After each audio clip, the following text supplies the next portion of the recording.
When everything seems impossible, God can make it possible if we only believe. The possibilities are numerous once we decide to act and not to react. Lakshagriha से बच निकलने के बाद द्रौपदी स्वयंवर से कौरवों को पता चल गया था कि पांडव जीवित है। तब भीष्म और धृतराष्ट्र से पांडवों को हस्तिनापुर वापस बुलाया गया और कौरवों और पांडवों के बीच राज्य बंटवारा करना पड़ा। तो शकुनी के कहने पर धृतराष्ट्र ने पांडवों को खांडव वन, एक जंगल दिया था। पांडवों के समक्ष अब उस जंगल को एक नगर बनाने की चुनौती थी। पहले इस जंगल में एक नगर हुआ करता था, फिर वह नगर नष्ट हो गया और उसका खंडहर ही बचा था। खंडहरों के आसपास जंगल निर्मित हो गया था। खांडव प्रस्थ देने के बाद एक दिन श्री कृष्ण, अर्जुन और युधिष्ठिर वहां देखने गए और तभी वहां एक ब्राह्मण उपस्थित होकर उनके भूख शांत करने के लिए भिक्षा मांगी।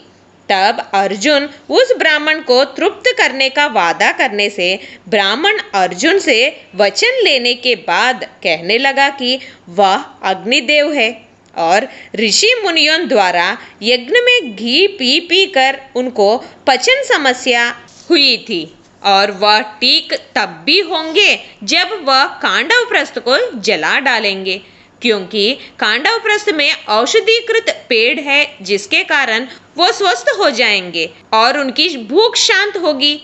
और वह कई बार कांडव वन को जलाने की कोशिश पहले भी किए थे, लेकिन इंद्र वर्षा बरसा के अग्नि को शांत कर देते थे, क्योंकि उस वन उनके शिष्य देवलोक के वास्तुकार विश्वकर्मा के पुत्र मायासुर तप कर रहा था।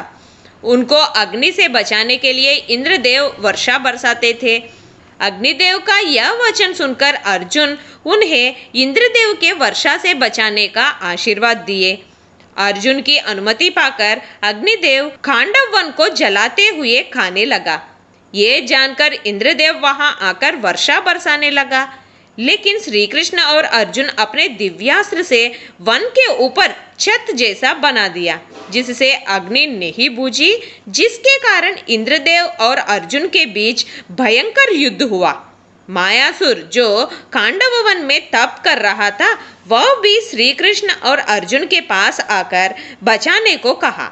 उसी वक्त आकाशवाणी से इंद्रदेव को पता चलता है कि अर्जुन कुंती के द्वारा हुए उनका ही पुत्र है, तो उनको और श्री कृष्ण को जीतना असंभव है और मायासुर भी सुरक्षित है। इससे इंद्रदेव भी शांत हो गए। तब श्री कृष्ण के कहने पर इंद्रदेव अपने वास्तुकार विश्वकर्मा और उनके पुत्र मायासुर को उस खांडव वन में पांडवों के लिए एक सुंदर नगर बनाने का काम सौंपा।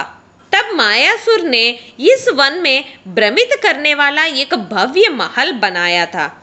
मायासुर से बनवाने से और भ्रमित महल होने से इसको मयसभा कहने लगे। यह महल इंद्रजाल जैसा बनाया था। पूरा नगर के सड़कों और सब व्यवस्थित और इंद्रदेव के अमरावती जैसा बनाने से इसको इंद्रप्रस्थ नाम दिया गया था। इस नगरी का पांडवाग्रज युधिष्ठिर को राजा बनाया गया था।